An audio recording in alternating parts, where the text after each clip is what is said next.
నమస్తే. ఇన్నాళ్ళు నన్ను సపోర్ట్ చేస్తూ, ఎంకరేజ్ చేస్తూ మీ ప్రేమని నాకు అందిస్తున్న ప్రతి ఒక్కరికి కృతజ్ఞతలు.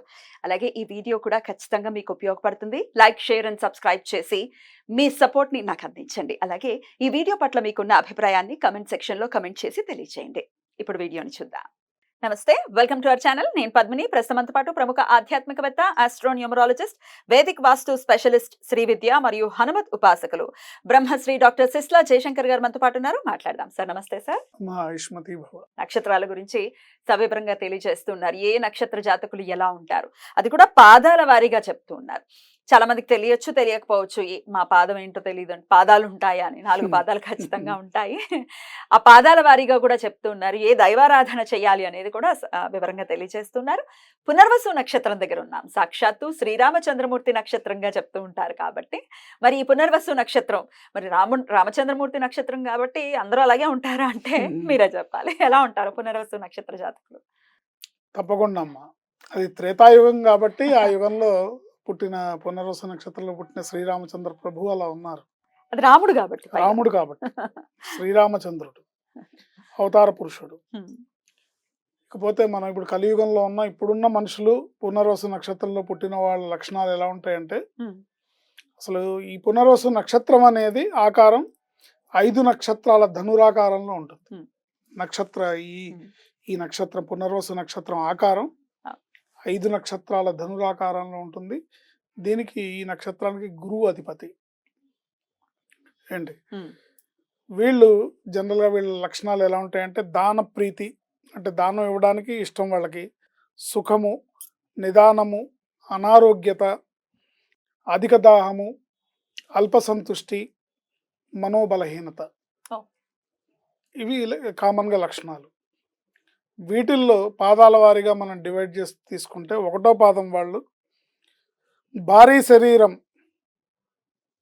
భారీగా ఉంటుంది. విషయవాంఛలు, హిపోక్రసీ అంటే ఉన్నది లేనట్టుగా లేనిది ఉన్నట్టుగా ప్రదర్శన, ప్రయత్నపూర్వకంగా కార్యసిద్ధి లభిస్తుంది వీళ్ళకి. ఖచ్చితంగా ప్రయత్నం ఉండాలి. ప్రయత్న లోపం ఉంటే మటుకు కార్యం సిద్ధి ఉండదు. అండ్ వీళ్ళకి జీవితంలో ఏదైనా కూడా కొంచెం సక్సెస్ అనేది డిలే ప్రాసెస్లోనే వస్తుంది తప్ప ఇన్స్టెంట్గా సక్సెస్ రాదు. ఇది 1వ పాదం వాళ్ళ లక్షణాలు. 2వ పాదం వాళ్ళు చూస్తే సోమరతనము, ఆచారహీనత, ఆచారహీనత, వ్యాకులత, ఏదీ పట్టించుకోని తత్వం, కానీ పట్టించుకోవాలి. ఏది పట్టించుకోని తత్వం వీళ్ళకు ఉంటుంది. వీళ్ళు ఆ విషయాన్ని అవేర్నెస్ తోని పట్టించుకోవడం మొదలు పెడితేనే వాళ్ళకి లైఫ్లో సక్సెస్ అనేది ఉంటుంది. ఖచ్చితంగా వాళ్ళు ప్రతిదాన్ని పట్టించుకోవాలి, వదిలేయకూడదు. ఎందుకంటే మనసులో ఆరాటం పనికిరాదు. మనసులో ఆరాటం ఉంటుంది, ఈ ఆరాటం పనికిరాదు వీళ్ళకి. ఇది 2వ పాదం వాళ్ళు. ఇక 3వ పాదం వాళ్ళు చూస్తే సదాచార ప్రీతి. 2వ పాదానికి 3వ పాదానికి అసలు ఎంత డిఫరెన్స్ బాబోయ్. సదాచార ప్రీతి, కొంచెం దంత వ్యాధులు ఉంటాయి వీళ్ళకి, దంత సమస్యలు ఉంటాయి. దీర్ఘాయుష్మంతులు, కొంత పిరికితనం ఉంటుంది, కొంత మనోదౌర్బల్యం ఉంటుంది. వీళ్ళకు కూడా ప్రయత్నపూర్వక వృద్ధి లభిస్తుంది. జీవితంలో వృద్ధి పొందాలనే ప్రయత్నాన్ని, డ్రీమ్ అండ్ డిజైర్ని గట్టిగా పెట్టుకొని ప్రయత్నం చేస్తే తప్పకుండా జీవితంలో వృద్ధిని పొందుతారు. దానికి నిజాయితీ అవసరం, అది కొరవడుతుంది అనేది స్పష్టంగా చెప్తున్నారు అక్కడ మహర్షి. 4వ పాదంలో పుట్టిన వాళ్ళు రూపవంతులు, పొట్టివారు, శుభకార్యరతుడు అంటే ఎప్పుడు కూడా మంచి పనులు చేయడానికి, శుభకార్యాలు చేయడానికి ఇష్టం పడతారు. నీతి నియమాలు ఉండును, కానీ అవి లేకుండా ఉండి మాత్రమే సక్సెస్ అనేది లభించదు. సో ఒకవేళ అలా ఉంటే కనుక వీళ్ళు లోతుగా విశ్లేషించుకొని జీవితాన్ని మలుచుకోవాలి. నీతి నియమాలతో ఉన్నట్టయితే వీళ్ళకి జీవితంలో తిరుగు అనేది ఉండదు. అయితే 3 పాదాల వారు మిథున రాశికి సంబంధించిన వాళ్ళు, 1 పాదం మాత్రమే కర్కాటక రాశి. కొంత వేరియేషన్ డెఫినెట్ గా ఉంటుంది. డెఫినెట్ రాశి మారిపోతుంది మారిపోతుంది. కాబట్టి. రైట్. Right sir. అయితే మరి పునర్వసు నక్షత్ర జాతకులు ఎట్లాంటి అంటే డెఫినెట్ గా లైఫ్ లో మార్చుకోవాల్సిన విషయాలు ఏంటి సార్?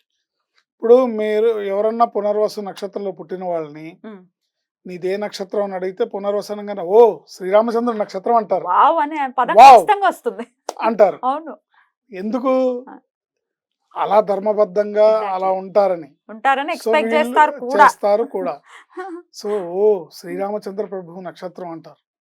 మళ్ళీ వేరే నక్షత్రాలు ఎవరికి ఇప్పుడు శ్రవణ నక్షత్రం వెంకటేశ్వర స్వామిది, అవును.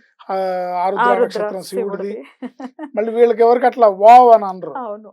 ఏంటి ఉమ్. రోహిణి నక్షత్రం కృష్ణుడిది, అవును. ఆయన్ని కూడా అట్లా అనరు. అవును. కానీ ఒక పునర్వసుకు మటుకు వావ్ అంటారు వెంటనే ఎవరైనా సరే. కరెక్ట్. సో దీనివల్ల వీళ్ళు తెలుసుకోవాల్సింది ఏంటంటే కొన్ని లక్షణాలైనా ఆయన దగ్గర నుంచి అడాప్ట్ చేసుకోవాలి. ఓకే. రైట్. ముఖ్యంగా అబద్ధాలు ఆడకుండా ఉండాలి. ఉమ్. జీవితంలో వీళ్ళు అబద్ధాలు ఆడకుండా ఉంటే సక్సెస్ అనేది లభిస్తుంది. ఏ పాదం అయినా తీసుకోండి. ఏ పాదమైనా రైట్. కామన్ అందరికి. అయితే వీళ్ళు మరి ఏ ఆరాధన జీవితాంతం చేసుకోవాల్సి ఉంటుందండి?